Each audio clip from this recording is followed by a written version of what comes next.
como se Deus falasse às claras, né? Às vezes a gente lê uma linguagem de mas essa a linguagem aqui, a linguagem de hoje, ela deixa uma clareza na palavra no sentido assim, ó, tu não tem como dizer que não entendeu. Tu não tem como dizer que passou por desapercebido a palavra da verdade. E quando eu escuto falar do livro de Esther, eu gosto muito dessa passagem, porque essa menina, ela cresce dentro de um lar e não é mais com o pai e a mãe, ela é arrancada dessa expectativa de crescer com papai e mamãe, porque ela é arrancada, os pais dela eles morrem, porque o Babilônio eles estavam invadindo, levando todo mundo, né, dispersas, e eles começaram a arrancar Esther de um lugar que ela poderia crescer de uma maneira diferente, perto de papai, perto de mamãe, aprendendo a palavra de Deus, mas mais diferente, porque somos pais e mães, e quando a gente é pai e mãe, a gente fala diferente para filho, não é como um tio que ensina, né? A gente como pai, como mãe, a gente tem um selo diferente, a gente fala, mas fala um pouco por entre linhas, a gente fala, mas fala com uma cautela diferente. Aquela menina, ela é ensinada pelo primo, tio, considerado como tio pela idade, mas ela estava aprendendo a palavra não pela mãe nem pelo pai, era por outras pessoas. Ela perde a oportunidade, mas mesmo assim ela começa a crescer dentro dos usos e costumes da palavra do Senhor. Mas quando um dia Deus marca algo diferente sobre a face da terra, Ele muda o quadro daquele reinado, Ele tira a rainha Vaste por uma desobediência dela, ou talvez por até vontade de Deus, porque tudo acontece para o bem daquele que ama a Deus. Então o povo ia precisar de Esther uma hora o povo ia gritar, e Deus tinha que ter alguém lá dentro do palácio para ele poder usar, para ele poder manusear, para ser instrumento dele. Deus coloca a gente em certas situações, e aqui eu começo a falar com a igreja no sentido que Deus prepara um ambiente para a gente, não só para a gente receber, não só para a gente ficar parado, não só para a gente aproveitar, não só para a gente ficar no banquete, mas Ele coloca a gente dentro de ambiente para poder ser útil a todo tempo. Aleluia. Se eu entrei para trabalhar. Se eu vim para servir. Se eu vim para fazer. Se eu vim para sentar, aproveitar, mas também exaltar o nome do Senhor, e é para aquilo que Ele me levou. Aí Deus prepara uma situação e vai parar em Esther agora, naquele palácio. Ela é arrancada da casa do tio. São escolhidas meninas, moças, virgens, de tudo quanto é espécie, cor, tamanho, jeito. E ali Esther é conhecida também para aqueles soldados. Chega até o palácio e eu imagino aquela menina se separando, dizendo: onde eu vim parar? O que eu estou fazendo aqui? Meu Deus, estava tão bom onde eu estava. Eu estava quietinha lá no meu cantinho. Eu já sofri demais. Já perdi meu pai e minha mãe. Já fiquei criada na casa do meu primo. E agora eu vim parar dentro desse palácio. Não estou perto mais de ninguém que conheço. Já se sentiu em situações assim? Que tu vai parar em lugar que você não conhece ninguém. Você é arrancada de tantos ambientes. Porque o inimigo de nossas almas, ele arranca coisas de nós. Quando nós não conhecemos Jesus, quando nós não vivemos na vontade de Deus, Ele está arrancando muita coisa. Mas quando a gente conhece a Deus, a perda não é perda, é livramento. Meu Deus, foi parar dentro de um palácio, e agora vai se preparar para ser conhecida pelo rei.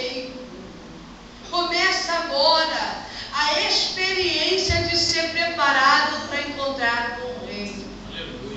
E o que chama a minha atenção sempre no livro de Esther é a separação que ela faz das outras pessoas. Porque ela é melhor? Não. Porque ela é diferente. Porque ela é especial? É a queridinha? É a tal? Não. Porque ela sabe ouvir Deus e ela é diferente. Vai entender na vida de uma pessoa que se separa, que faz alguma coisa diferente dos outros, não porque quer, mas porque Deus coloca no ambiente. Ela estava lá esperando a hora de todo mundo se arrumar, ela espera a hora de se banhar nas firras, nos amoer, ela começa a esperar ficar de molho, mas quando chega a hora de se vestir, a Esther não pede conselho a meninas que estavam com ela, Esther não pede conselho a alguém que estava do seu lado, mas ela olha para o eunuco do rei e ela pede conselhos a ele, ela pede opinião a ele. E aqui, irmã, eu já falo algo que é experiência minha, da minha própria vida, falo daquilo que eu vivi, daquilo que eu vivo. Quando nós andamos por alguns conselhos dos ímpios que não são conselhos de Deus, nós nos subvertemos dentro do palácio, nós nos confundimos dentro do palácio. E eu tenho que perguntar ao Espírito Santo, é ele que vai me indicar o que o rei gosta, é ele que vai me indicar o que o rei quer, é ele que vai me indicar o que o rei prefere. Só quem conhece o rei é quem guarda. Glória a Deus. Eu não posso ir por qualquer conselho. Muito tempo eu andei por conselho dos ímpios. E essa igreja conhece meu esposo. Eu sou casada há 22 anos, para a glória de Deus. Amo o pastor Roberto do mesmo jeito que eu vi a primeira vez. Tentei amar outras pessoas quando ele foi embora, seguindo o conselho dos ímpios. A igreja pastora Beth, ela tinha 59 quilos. Se vestia como o conselho dos ímpios. Não que o roupão é a roupa ideal, não, igreja. Eu tenho uma filha que ela está na mesma igreja que eu e usa calça jeans, brinquinho. Na minha igreja é essa doutrina. Isso aqui é chamado de Deus para minha vida. Aleluia. Algo de Deus para minha vida. Deus sabe de onde me tirou. Minha filha anda comigo na mesma igreja. Fazemos parte de peça, coreografia da mesma igreja. Mas teve um tempo da minha vida que eu só segui conselho de ímpio. Eu tinha esse corpo de 59 quilos, loura, com cabelo até a cintura, roupas horrivelmente extravagantes. Fazia coisas horríveis, que é como aquela parte de Efésios que nem convém falar, que não dá para botar na luz, porque é vergonha. Isso não me livrou. Isso não me livrou do meu casamento ser destruído. Eu cheguei a perder aquele homem. Depois de 10 anos de casado, com uma filha de 3 aninhos, ele foi embora. Escapou das minhas mãos. Saiu. Cheio de conselho do ímpio. Esse homem não presta. Esse homem é um prostituto. Esse homem não tem jeito. Esse homem é um viciado. Vou colocar você na chave de um presbítero. Vou apresentar o nome de Deus para você. Vai na minha casa orar. Olha, eu estou vendo aqui um espírito de prostituição. É do seu esposo. Sai fora disso, foi o próprio Deus que permitiu ele sair. Isso é coisa de Deus. Eu não tinha experiência nenhuma com a palavra. Eu não tinha experiência com o Espírito Santo. Mas eu escutei uma voz dizendo: não se separa. Eu vou trazer ele de transformar. E vou colocar ele do teu lado pregando a palavra. Não sai da vila da promessa. Se tu botar a mão nesses pratos enviados do diabo, tu perde de uma vez por toda, porque eu mesmo tiro do teu caminho. Mas se tu não se contaminar com esse banquete oferecido, eu trago ele de volta, porque ele é projeto de Deus. Aleluia!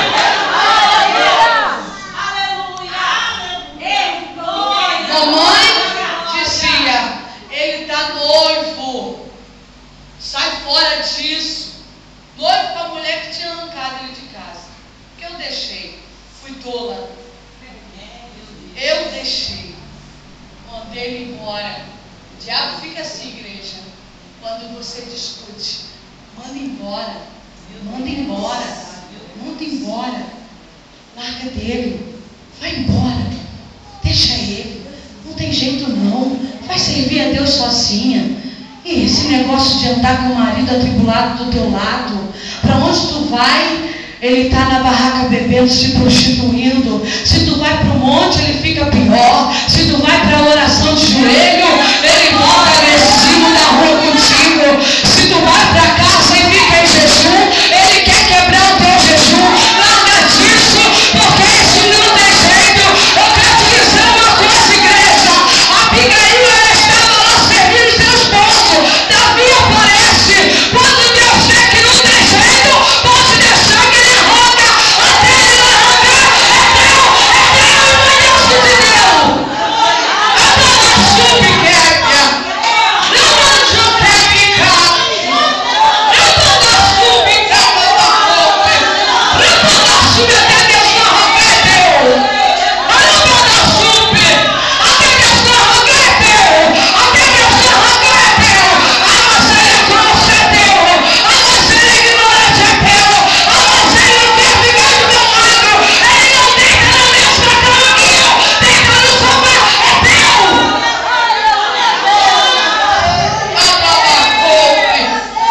Espírito Santo de Deus. Aquele homem foi embora. O que eu vou fazer, Deus? Comecei a escutar a voz de Deus, a me preparar para receber o cetro do rei, a baixar em meu favor. Foram 2 anos e 8 meses esse homem fora de casa. A minha sogra disse, arranja outra pessoa, porque eu vejo meu filho fazer com esta mulher aquilo que ele não fez com ninguém.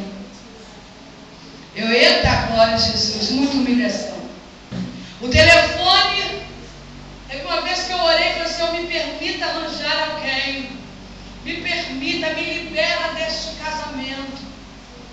E na mesma hora o telefone tocou, era ele, olha, eu só estou ligando para ouvir a tua voz. Não fica animada, eu não te amo, mas eu não sei porquê. O meu dedo foi no telefone, eu disquei o teu número. Por quê, meu filho? Teve um dia que ele foi na minha casa. Nesse dia a profeta disse que Deus estava restaurando o meu coração. E ele foi na minha casa e falou assim, olha, eu vou te chamar para voltar, porque eu conheço você, você é uma mulher de Deus, é uma mulher pacata, nunca me traiu, então eu vou voltar a morar contigo, mas eu não te amo. Você quer mesmo assim? Falei, quero agora. Subi, peguei minhas roupas. Minha mãe disse, você é louca, não volta para casa desse homem, eu volto, porque começa uma batalha agora, mãe, e a senhora não pode me ajudar, ninguém pode me ajudar, é só eu e Deus. Deus me prometeu. Eu não sei se a senhora vai acreditar, eu não tenho como te explicar a fé do impossível, mas eu creio no Deus do impossível. Pega a sua roupa, Raquel, e vamos embora para a casa do teu pai. Vai explicar o quê? Tem gente que não dá para explicar.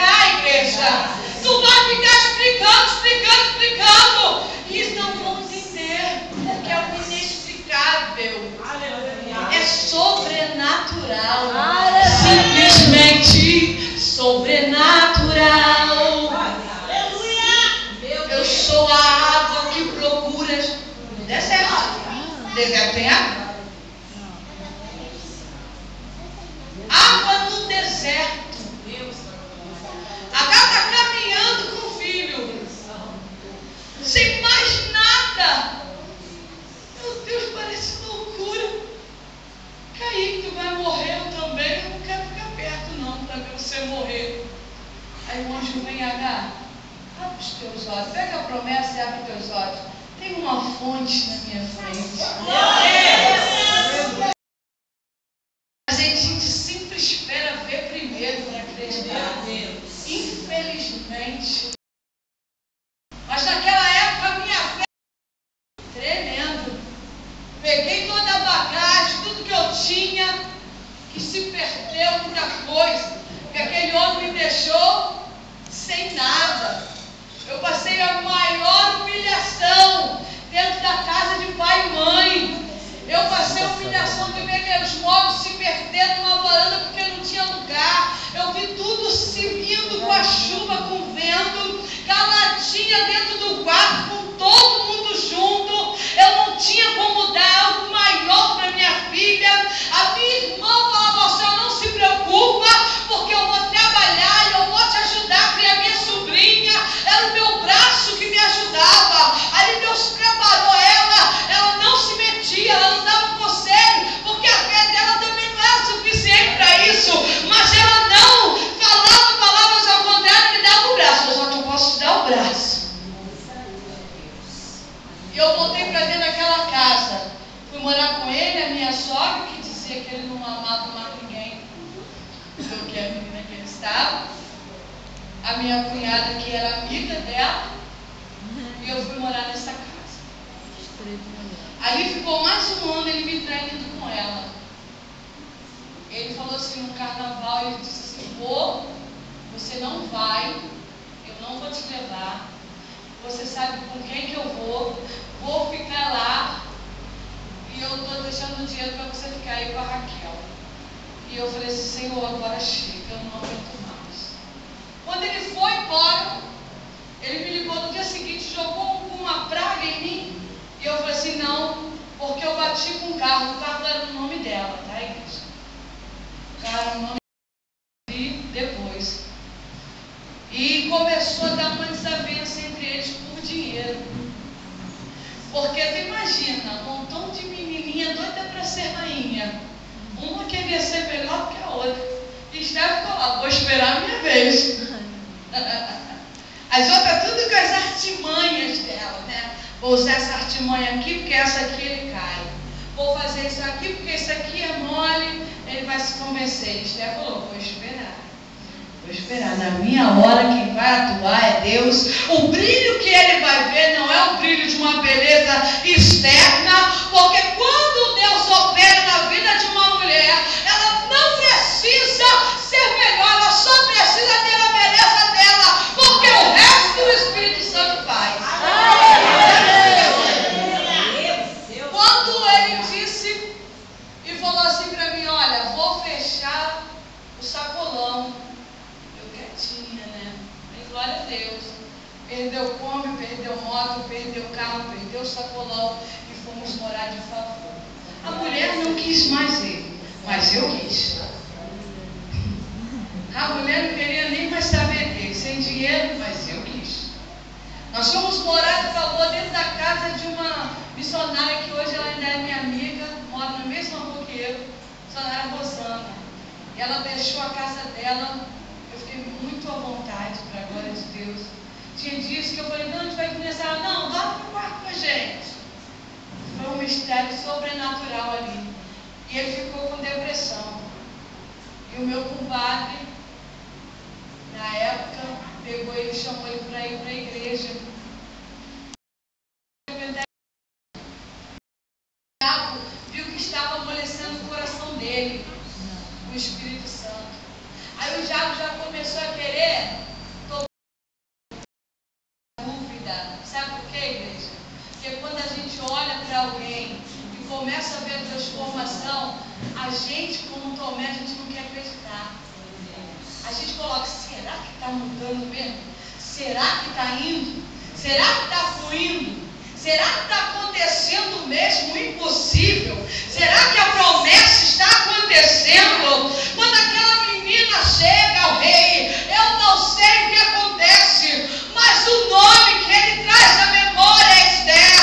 Ele não lembra da Joana, ele não lembra da Cláudia, mas ele lembra Esther. O nome da escolhida é Esther. Aleluia. E ele aceitou Jesus para a glória de Deus. E hoje ele é o pastor Roberto. Esse homem é uma bênção na minha vida. Esse homem eu cozinhava, passava para ele sair com as mulheres.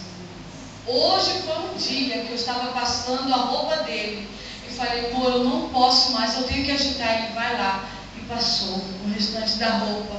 Esse homem hoje, quando eu estava na cozinha, ele chegou na beira do fogão e me ajudou a fazer a comida, fez o suco e a gente sentou para almoçar. Esse homem já disse hoje que me ama.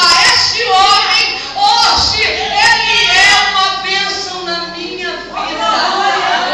Aleluia.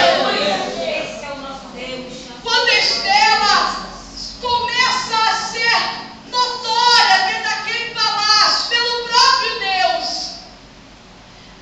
ela também agora está vivendo uma experiência de servir a Deus dentro do palácio. Porque quando a gente recebe a vitória e torna notória para todo mundo, agora também a gente tem que servir, né? Esther está lá, ó, agora sua rainha. Mas Esther está vivendo um momento difícil também, porque nem todo casamento é só flor. E se for flor, tem espinho. Quando Cantares de Salomão 2,15, 2,10, que ele vai falando, desde o 2,15 ele fala, olha, apanha as raposas, raposinha, porque a nossa uva está madura, está cheia de flor. Ele disse de algo dentro do casamento, quando a gente está a mil maravilhas e sempre tem alguma raposinha pequenininha querendo entrar para comer coisas maduras, pensando que porque está florido o inimigo não está enxergando que saiu uma florzinha aí nesse sentimento. Está pensando que a uva madura não traz cheiro para a raposa? Raposa sente cheiro de uva madura de longe. Mas é engraçado que ele fala de raposa e raposinhas. Ele fala de coisa grande, coisa pequena, coisa inexperiente, mas coisa experiente. Ele fala de dois perigos que a gente às vezes esquece. Algo que pequeno, que vai entrando e a gente vai encostando. Tá bom desse jeito, tá bom essa mornidão no casamento, tá bom essa mornidão na vida espiritual, tá bom essa mornidão na minha vida, e vai deixando as coisas para lá, e vai ficando, porque estamos dentro do palácio, se acomodamos. Quem está dentro do palácio do rei, sempre espera que só o rei resolva o problema.